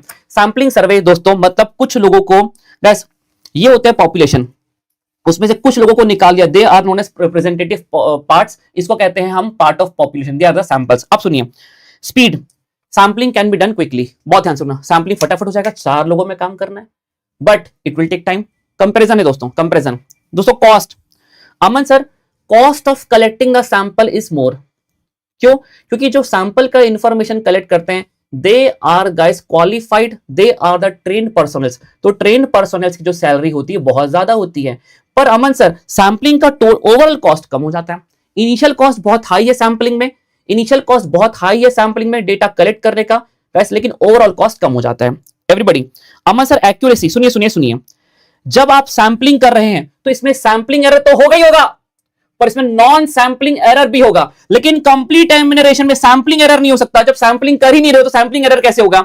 सिर्फ इसमें ह्यूमन एरर होंगे। सैम्पलिंग एरर मतलब दोस्तों, जैसे कि दोस्तों बात करते हैं सैम्पलिंग एरर, इसके बारे में बात करेंगे, जो अभी बात करने की सैम्पलिंग एरर गाइस, लेकिन non sampling error, guys sampling कर रहे हैं ठीक है ना, सैम्पलिंग कर, मैंने गलत सैंपल उठा लिया, this is guys sampling error, ठीक है ना, लेकिन नॉन सैम्पलिंग एरर भी होगा। जैसे कि मैंने आपसे पूछा और भैया आप कौन से शहर के हैं, तो आपने कहा भाई महाराष्ट्र, मैंने लिख दिया छत्तीसगढ़, नॉन सैम्पलिंग एरर। तो गाइस जब मैं पूरी ये वाला एरर तो यहां पर तो होता ही है, जैसे रॉन्ग रिकॉर्डिंग ऑफ ऑब्जर्वेशन, अरे तू मेरे गांव का है, अरे तू आजा गाइस, ये हो गया दोस्तों आपका क्या, आपका non sampling error. Guys wrong interpretation of data, उसने बोला कुछ मैंने समझा कुछ, ये होते हैं नॉन सैम्पलिंग एरर। ये ऐसे एरर है ह्यूमन एरर्स, ये है दोस्तों ह्यूमन एरर्स, ये दोनों जगह पे हैं। हमको लगता है कि सैम्पलिंग में सिर्फ सैम्पलिंग एरर होता है, नहीं जी, सैम्पलिंग में सैम्पलिंग एरर के साथ साथ ह्यूमन एरर भी हो सकते हैं, they are known as non sampling errors.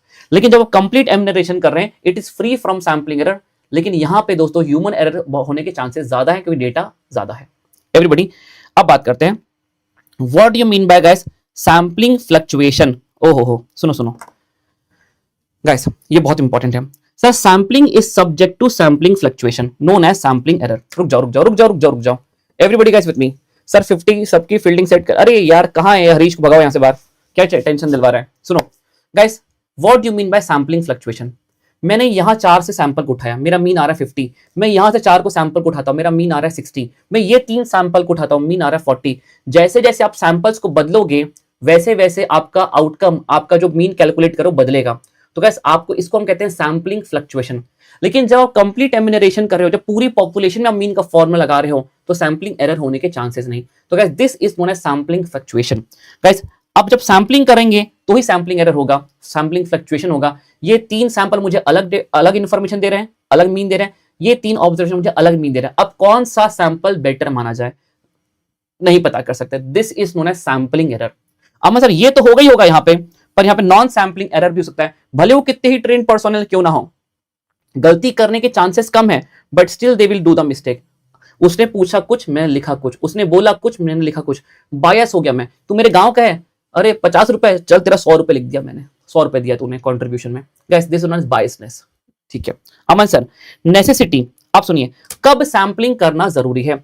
Aman sir, यदि मान लेते हैं मैं कोई स्क्रूटनी कर रहा हूं, मैं कोई चीज ऐसी टेस्टिंग कर रहा हूं, अब मैंने वहां पे मान लेते हैं मैंने पूरा कंप्लीट एमिनरेशन किया, तो वहां पे पूरे सैंपल ही एग्जॉस्ट हो जाएंगे, डिस्ट्रक्टिव हो जाएगा मेरे गाइस, डिस्ट्रक्टिव सैंपलिंग हो जाएगी।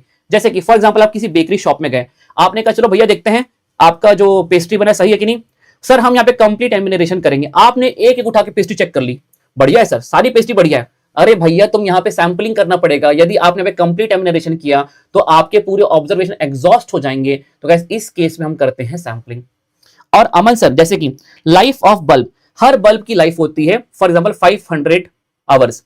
आपने हर बल्ब को लगा लगा के देखा तो उसकी हर बल्ब की एक एक घंटे की लाइफ कम हो जाएगी, तो कैसे हमें डिस्ट्रक्ट हो जाएगा, मेरा सैंपल्स ऑब्जर्वेशंस डिस्ट्रक्ट हो जाएंगे। तो आउट ऑफ 500 बल्ब मैंने रैंडमली 10 बल्ब उठाए और चेक किया, सही निकला तो मैंने लॉट को अप्रूव कर दिया। कैसे? जब वहां पे डिस्ट्रक्टिव हो जाएगा, सैंपलिंग बिकम्स नेसेसिटी, जब वहां पे आइटम्स एग्जॉस्ट हो जाते हैं सैंपलिंग नहीं करेंगे तो। यदि हमने सब में चेकिंग करी तो आइटम्स एग्जॉस्ट हो जाएंगे, उस केस में दोस्तों हम करते हैं यहाँ पे सैंपलिंग। और दोस्तों दूसरा हम करते हैं जैसे coin toss. Guys hypothetical population है, जैसे मैंने कहा जाइए पूरे चेन्नई में, ठीक है चेन्नई की बात करते हैं, पूरे चेन्नई में जितने भी गुलाब के फूल हैं चेक करके आइए सारे गुलाब के फूल में फ्रेग्रेंस है कि नहीं।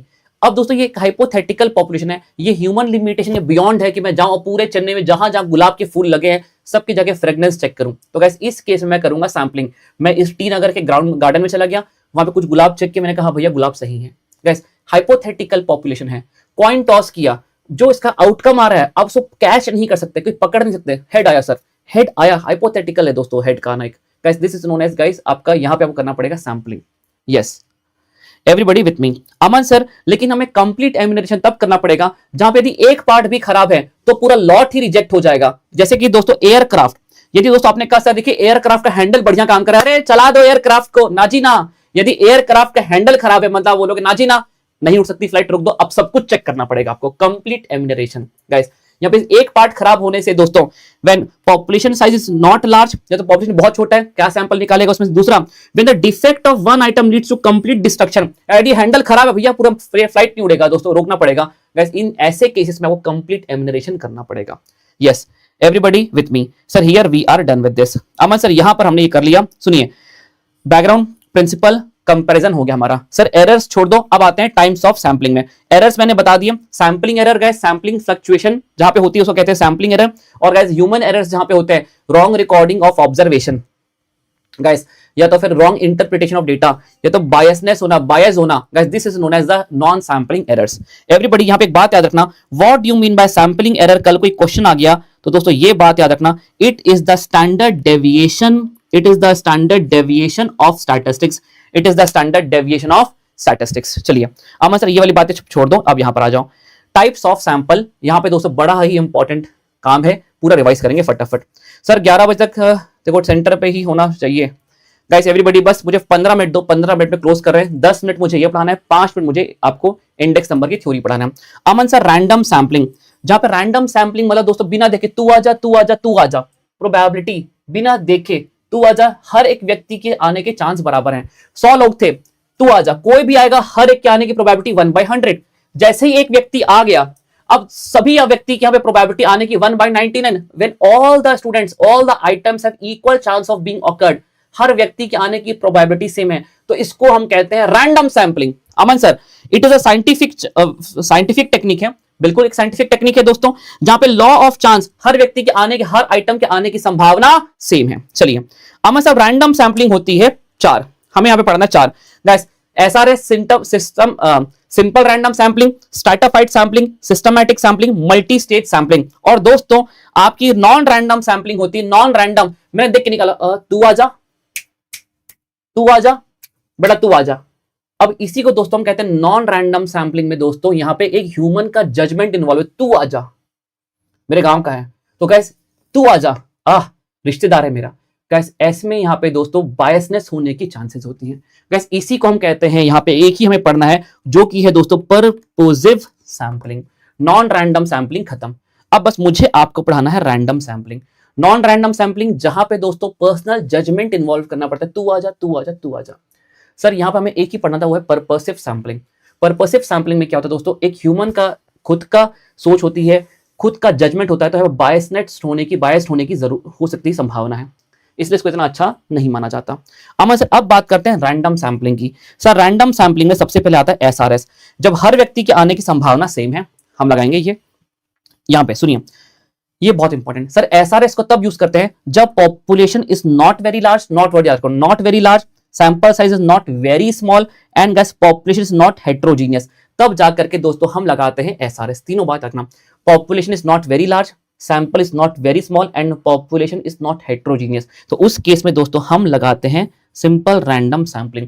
गाइस दिस यहां पे दोस्तों हमारे एक इंसान के बायस्ड होने से हम फ्री हैं, क्योंकि हर व्यक्ति के आने की संभावना सेम है, हम बिना देखे निकाल रहे हैं, रैंडम सैंपलिंग, प्रोबेबिलिटी सैंपलिंग कर रहे हैं। आप आ जाओ, तुम आ जाओ, तुम आ जाओ, एक बैग से बॉल को निकाला बिना देखे, तो कैसे यहाँ पे बायस्ड होने की संभावना नहीं होती। अब होती है दोस्तों बात आती है स्ट्रैटाफाइड सैंपलिंग। दोस्तों यहाँ पे क्या करते हैं, हम पहले पॉपुलेशन को ग्रुप्स में बांट देते हैं, they groups are known as strata. जैसे कि दोस्तों छत्तीसगढ़ वाले सारे एक तरफ, महाराष्ट्र वाले सारे बच्चे एक तरफ। अब सुनो, महाराष्ट्र से 2 लोग आ जाओ, इस ग्रुप से 2 लोग आ जाओ, इस ग्रुप से 2 लोग आ जाओ, बहुत बढ़िया है। यहां पे पॉइंट क्या है दोस्तों, हर तरह के लोगों के आने की संभावना है। Guys populations are divided into groups known as strata.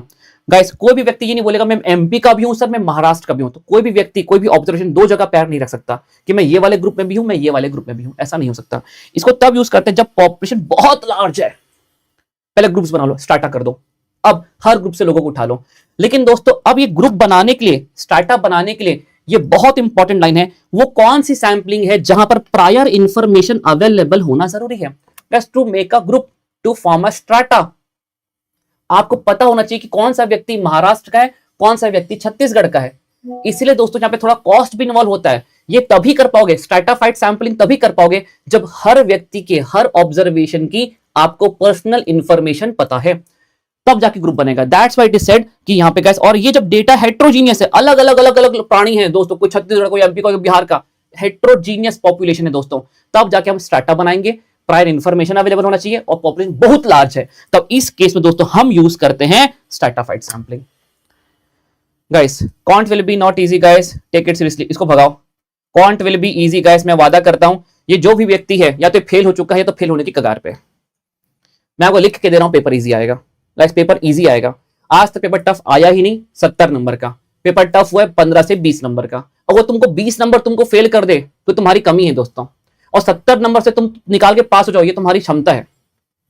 Everybody everybody guys with me. अब सुनिए सर, ये सैंपल्स को बनाने के लिए, सर ये सैंपल्स को बनाने के लिए दो, गाइस सुनिए, 2 मेथड्स दिए हमारे मॉड्यूल ने। यदि डेटा में बहुत ज्यादा वेरिएबिलिटीज है बिटवीन द स्ट्रैटा, बहुत ज्यादा वेरिएबिलिटी है, डेटा बहुत ज्यादा अलग अलग अलग है, तो स्ट्रैटा बनाने के लिए आपके पास 2 मेथड हैं। एक तो है प्रोपोर्शनल एलोकेशन मेथड और दूसरा है दोस्तों बाउल्स मेथड। लेकिन दोस्तों यदि वहां पे बहुत ज्यादा सिग्निफिकेंट वेरिएबिलिटी है, गाइस ज्यादा वेरिएबिलिटी नहीं है तो 2 मेथड है। बहुत ज्यादा डेटा बहुत ज्यादा हेटेरोजीनियस है, हम ग्रुप्स बना ही नहीं पा रहे, तो गाइस ग्रुप्स बनाने के लिए आप यूज करिए नेमैन्स एलोकेशन मेथड। गाइस फिर से, यदि बहुत ज्यादा वेरिएबिलिटी है Neyman's allocation, not much variability, variability कम है, 2 methods, Bowley's method and proportional method. Guys Neyman's allocation कहता है sample size is proportional to population size, जितना बड़ा पॉपुलेशन साइज है उतना बड़ा सैंपल निकालो, दैट्स इट। जितना छोटा पॉपुलेशन साइज है उतना छोटा सैंपल निकालो। Guys is this point clear? Everybody guys with me, everybody guys with me, is this point clear to all of you? Guys is this point clear to all of you, yes और no? अब हम sir आगे बढ़ेंगे, चलिए ये छोड़ दो, कोई काम का नहीं है, छोड़ दो। हाँ अब आते हैं गाइस सिस्टमैटिक सैंपलिंग। दोस्तों सिस्टमैटिक सैंपलिंग में क्या होता है, सुनो सुनो सुनो, पहला सैंपल तुम्हें रैंडमली निकालता हूं, तू आजा, पहला सैंपल मैंने रैंडमली निकाला, उसके बाद मैं कहता हूं अब इसके बाद हर व्यक्ति जो 10th प्लेस पर बैठा है वो आ जाओ, हर व्यक्ति जो 5th प्लेस पर बैठा है वो आ जाओ। तो guys it is a probability sampling भी होती है इसमें और नॉन प्रोबेबिलिटी सैंपलिंग भी होती है। इसका मतलब ये नहीं है कि ये मिक्स्ड सैंपलिंग हो गया, मिक्स्ड सैंपलिंग का मतलब ये नहीं होता। मिक्स्ड सैंपलिंग का मतलब होता है दोस्तों जहां पर एक से ज्यादा फॉर्मूले का यूज हो। यहां पर एक ही फॉर्मूले का यूज हो गया कि हर व्यक्ति जो 10th प्लेस पर बैठा है आ जाओ, मिक्स्ड सैंपलिंग का मतलब ये नहीं होता, मिक्स सैंपलिंग का मतलब होता है जहां पे एक से ज्यादा मेथड लग जाए, जहां पर एक से ज्यादा फॉर्मूले लग जाए सैंपल्स को पता करने के लिए, उसको कहते हैं हम mixed sampling. Guys systematic sampling is not a kind of mixed sampling, ना जी ना ना। हाँ, पर ये प्रोबेबिलिटी सैंपलिंग भी होती है, इसमें पहला वाला व्यक्ति रैंडमली आता है, उसके बाद हर व्यक्ति जो 10th प्लेस पर बैठा है वो आ जाओ, जो 5th प्लेस पर जो बैठा है वो आ जाओ। सर ये कैसे पता करेंगे? सर इसको हम कहते हैं लीनियर सिस्टमैटिक सैंपलिंग भी ऑल्सो कहते हैं। Guys it is affected if there are undetected periodicity. जैसे मुझे पता अनडिटेक्टेड पीरियोडिसिटी मतलब 10th प्लेस पे जो बैठा आ जाओ, सर आगे जाके पता लगता कोई 10th प्लेस पे बैठा ही नहीं है, मेरा तो पूरा फॉर्मूला बिगड़ गया। अनडिटेक्टेड पीरियोडिसिटी, कैसे लोग रिपीट हो रहे हैं, अनडिटेक्टेड है, मुझे पता ही नहीं है। Guys that's why. Now everybody with me. Aman sir ये पता कैसे करें? जैसे सर मान लेते हैं आपके पास पॉपुलेशन जो है वो 2000 की है, सैंपल आपने 200 का बनाने का सोचा है, तो के का वैल्यू हो जाएगा 2000 बटा 200 गाइस 10th। तो आप बोलोगे हर व्यक्ति जो 10th प्लेस पर बैठा है वो आ जाओ। Capital N is equal to small n into K. Guys ये के ही है आपका सैंपल का इंटरवल। गाइस मान लेते 500 लोग हैं और आपको 10 का सैंपल बनाना है, सिर्फ 10 का, 10 के जो डिवाइड कर दो, आप बोलोगे हर व्यक्ति जो 50th प्लेस पे बैठा है वो आ जाओ। Guys this is how you do the systematic sampling. Everybody now with me. Sir mixed sampling दोस्तों ये होता है मल्टी स्टेज सैंपलिंग। दोस्तों जैसे मुझे किसी जगह पुलिस चौकी से बनानी है, पूरे इंडिया में कितनी पुलिस चौकी चाहिए, महाराष्ट्र में कितनी चाहिए, महाराष्ट्र में नागपुर में कितनी चाहिए, रामनगर में कितनी चाहिए। गाइस इसको हम इसलिए कहते हैं guys it is a very complicated type kind of sampling to be population are segregated in the stages में बांटते हैं। गाइस ये फ्लेक्सिबिलिटी ऐड करते हैं, प्लस ये लेस एक्यूरेट, ये बात it adds the flexibility add करता है, but guys it is less accurate then the stratified sampling. It is a less accurate then the stratified sampling. ये बात याद रखनी थी, मैंने सर लगवाया था। Everybody with me. Aman sir non types of non random sampling है, हमें एक ही पढ़ना था, पर्पोसिव या तो जजमेंटल सैंपलिंग। दोस्तों यहाँ पे पर्सनल जजमेंट इन्वॉल्व होता है, इसलिए कहते हैं यहाँ पे गाइस जो व्यक्ति वो बायस्ड हो सकता है। Everybody guys with me. Guys जो पैरामीटर्स होते हैं, कैरेक्टरिस्टिक्स छोड़ दो, कोई काम का नहीं अभी। एवरीबॉडी विथ मी, छोड़ दो। Yes yes yes yes. Guys यदि कल कोई क्वेश्चन पूछ ले, सुनो यहां पर दोस्तों ये जो मल्टी स्टेज सैंपलिंग है, गाइस मल्टी स्टेज जो सैंपलिंग है, सुनिए दोस्तों ये मल्टी स्टेज जो सैंपलिंग है, क्या ये आपका मल्टी स्टेज सैंपलिंग, रुक जाओ दोस्तों, used to or more different methods of sampling, different stages और डिफरेंट ग्रुप्स। गाइस इसको कहते हैं दोस्तों मल्टी स्टेज सैंपलिंग, जहां पर एक से ज्यादा फॉर्मूले यूज होते हैं। Everybody with me. अब दोस्तों इसको और ज्यादा रगड़ने की जरूरत नहीं है, उम्मीद करता हूं आपके दिमाग में काफी कुछ एक बार बैठ चुका है, थोड़ा सा एक बार देख लेना, ठीक है? अब सुनिएगा एवरीबॉडी विथ मी। सर मुझे आपको 2 मिनट लगेगा।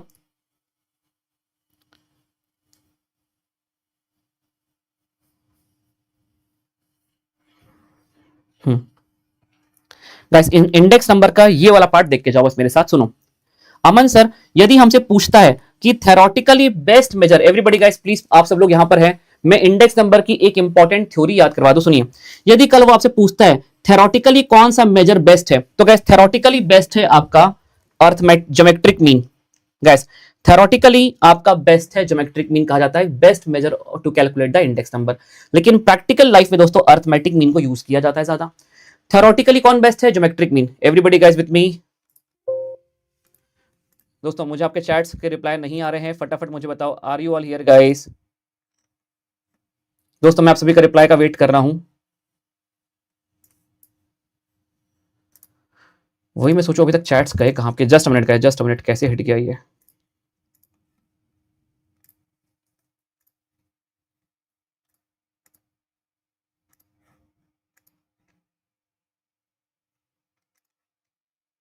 Just a minute guys, 1 minute लगेगा बस, रुक जाओ, आपके चैट्स नहीं रिफ्रेश हो रहे थे।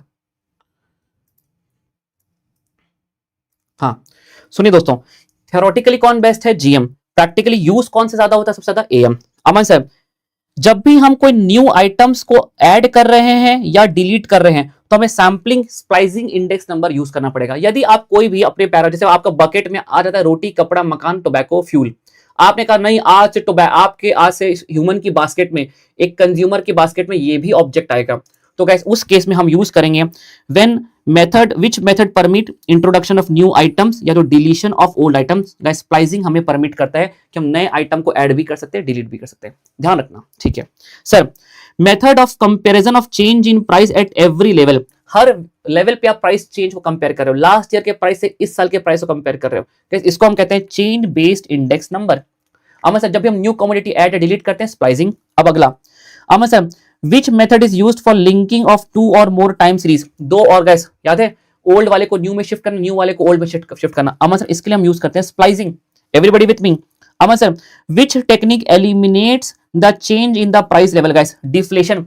डिफ्लेशन दोस्तों प्राइस के इंपैक्ट को खत्म करता है, महंगाई के इंपैक्ट को खत्म करता है, उसे रियल वैल्यू में कन्वर्ट करता है guys deflation. Which method which technique eliminates the effect of guys price level guys deflation, ये बात याद रखना। अमन सर एक बार फिर से, प्रैक्टिकली कौन बेस्ट है, जीएम, पर यूज कौन होता है, एएम। जब भी नए आइटम्स को ऐड या डिलीट कर रहे हैं स्प्लाइसिंग। अमन सर जब भी हम यहाँ पे लिंक कर रहे हैं 2 टाइम सीरीज को स्प्लाइसिंग। अमन सर फिर यहाँ पे हर समय पिछले साल के प्राइस से कंपेयर कर रहे हैं, चेन आपका chain based index number. Aman sir purchasing power of money is reciprocal of index number, ये आपको पता है। For consumer the price are collected from retailer, yes consumer price index number में जब आप निकालते हैं रोटी कपड़ा मकान का प्राइस कहां से उठाया जाता है, रिटेलर शॉप से, ना कि होलसेलर रेट से। Yes everybody with me. Sir consumer price index is also known as cost of living, और दोस्तों याद रखना ये हमेशा हमारा वेटेड इंडेक्स नंबर होता है, मैंने पढ़ाया आपको, ये हमेशा आपका वेटेड इंडेक्स नंबर होता है। एवरीबॉडी विथ मी, ये बहुत इंपॉर्टेंट है, ये बहुत इंपॉर्टेंट लाइन सुनिए। When the price of the quantities and quantities consumed changes in the same ratio, जब दोस्तों price of the commodities consumed, जो क्वांटिटी कंज्यूम कर रहे हैं एंड यूजर, वो सेम रेशियो में चेंज हो रही है, तो guys last year past year will be equal, that's it. जब आपका price of the quantity change हो रही है दोस्तों, P1 से P0 चेंज हो रही है सेम प्रोपोर्शन में, गाइस चेंज हो रही है सेम रेशियो में, तो गाइस लास्ट ईयर और past year will give you equal index number. जो इंडेक्स नंबर लास्ट ईयर से आएगा पास्ट ईयर से आएगा वो इक्वल रहेगा। लास्ट इंपॉर्टेंट पॉइंट सर, जब भी अर्थमेटिक मीन कैलकुलेट किया जाता है गाइस, जब भी इंडेक्स नंबर अर्थमेटिक मीन से निकाला जाता है, it is always higher than the geometric mean. जब ये ऐसी थ्योरी है दोस्तों जो एग्जाम में आ गई तो हम बैठ के याद नहीं कर सकते, हमें याद होना चाहिए guys. Arithmetic mean index number calculated from the arithmetic mean is always higher than the index number calculated from geometric mean. और दोस्तों जब आपके प्राइस सेम रेशियो में चेंज बदल रहे हैं, तो लास्ट ईयर पास्ट ईयर से इंडेक्स नंबर आएगा आपका सेम इक्वल। यस एवरीबॉडी, सब पोल स्टार्ट कर, तो रुक जाओ अभी। अब यहाँ पे दोस्तों लास्ट गाइस, आपने टेस्ट रिवाइज नहीं किया तो क्या रिवाइज किया सुबह उठ करके, सर लास्ट है, सर सिर्फ लास्ट है पास्ट है, ये सिर्फ 2 ही एक ही टेस्ट को सेटिस्फाई करते हैं, वो है यूनिट टेस्ट। आमा सर फिशर सबसे ज्यादा टेस्ट को सेटिस्फाई करता है, इसी इसको आइडियल इंडेक्स नंबर भी कहा जाता है, पर फिर भी ये सर्कुलर टेस्ट को सेटिस्फाई नहीं कर पाता। Unit test, time reversal test, factor reversal test को सेटिस्फाई करता है, सर्कुलर टेस्ट को सेटिस्फाई नहीं कर पाता। सर्कुलर टेस्ट को सेटिस्फाई करने वाला आज तक एक ही माइकल पैदा हुआ है, और वह simple GM of price relative. ये एक करता है सर्कुलर टेस्ट को सेटिस्फाई और दूसरा करता है टाइम रिवर्सल टेस्ट को satisfy, time reversal test and circular test को। सर मार्शल एजवर्थ सर सिर्फ 2 ही टेस्ट को सेटिस्फाई करता है, दैट्स इट, हो गया। सर यहाँ पे याद रखने वाली बात, फिशर सारे टेस्ट को सेटिस्फाई करता है, सर्कुलर को नहीं करता। सर्कुलर टेस्ट को सेटिस्फाई करने के लिए एक ही माइकल पैदा हुआ है, simple GM of price relative, that's it. Yes sir एक बार हल्का सा फाइनेंस वाला वार्म अप करा दो यार, मुझे ना वो अभी मैं बताऊं, वार्म अप में मत जाओ गाइस। मेरा सजेशन ये है कि अब आप लोगों को भी निकलना रहेगा, तो यहाँ पर हमने दोस्तों 1 घंटे 20 मिनट में, जितना मैंने कहा था आपको 20 मिनट ज्यादा लगेंगे गाइस, हमने यहाँ पर हमारा पूरा एसडीओडी रिवाइज कर लिया, सैम्पलिंग रिवाइज कर लिया, और इंडेक्स नंबर की आउट ऑफ द बॉक्स वाली थ्योरी मैंने रिवाइज करवा दी। Yes guys now give me time, अब आप लोग थोड़ा बैठ करके सर क्वेश्चन कैसे अप्रोच करें। यस सुनिए एवरीबॉडी विथ मी, मुझे टाइम दीजिए, मैं आपके लिए अभी 10 मिनट के बाद, आधी घंटे के अंदर 10:45 पे एक वीडियो आएगा मेरा यूट्यूब पे, सीक्वेंस क्या होना चाहिए, नेगेटिव मार्किंग को अवॉइड कैसे करें, मैं एक जेनेरिक गाइडेंस वीडियो डाल रहा हूँ, लास्ट मोमेंट टिप्स का वीडियो डाल रहा हूँ। आप सभी लोग उस वीडियो को एक बार जरूर देख के जाइएगा, इससे आपको बहुत ज्यादा बेनिफिट होगा। मेरी बात ध्यान रखना दोस्तों, आप किसी भी हाल में आज के पेपर में फेल नहीं हो सकते, आपने बहुत तैयारी की है। देखो जिसने तैयारी नहीं करी वो टेंशन मत लो, जो होगा भगवान भरोसे होगा, और जो तैयारी करके जा रहे हैं आप पैनिक मत करो। हर बार पेपर से बाहर निकलने के बाद अगले अटेम्प्ट के बच्चे बोलते हैं पिछला अटेम्प्ट इजी था, और जो अटेम्प्ट में जाते हैं बच्चे वो बोलते हैं इस अटेम्प्ट का पेपर टफ था। ये एक नॉर्मल गाथा है। आप लोगों ने पिछले अटेम्प्ट का पेपर देख के बोला अरे क्या चिल्लर पेपर था, है ना, तो इस बार भी वैसा ही पेपर आएगा। आज तक कोई रॉकेट साइंस पेपर नहीं आया, 10 क्वेश्चन रॉकेट साइंस आ सकते हैं, 15 क्वेश्चन आ सकते हैं, चलो 20 क्वेश्चन आ सकते हैं, 20 के ऊपर तो एक भी क्वेश्चन रॉकेट साइंस नहीं आ सकते, तो भी तो 80 नंबर का पेपर तुम्हारे हाथ में है। 10 नंबर का पेपर छोड़ के चले गए तुम, तो भी 70 नंबर का हाथ में है। जो करूंगा, सही के अलावा कुछ नहीं करूंगा, मैं शपथ लेता हूं सर, बस दैट्स इट। चलो एवरीबॉडी, ऑल द बेस्ट आप सभी को। मैं अब छोटा सा जेनरिक वीडियो रिकॉर्ड कर रहा हूं आप लोगों के लिए। 20 मिनट के अंदर एक वीडियो अपलोड कर रहा हूं, 1.5 की स्पीड से देख लेना, उसको लाइक कर देना और एक लिख देना, एक फायर का लोगो डाल देना। टाइम तो है नहीं, एक फायर का लोगो डाल देना उसमें, सर हम आग लगा करके आने वाले। मैं समझ जाऊंगा आप सब लोग तैयार हैं। Bye everyone, thank you so much.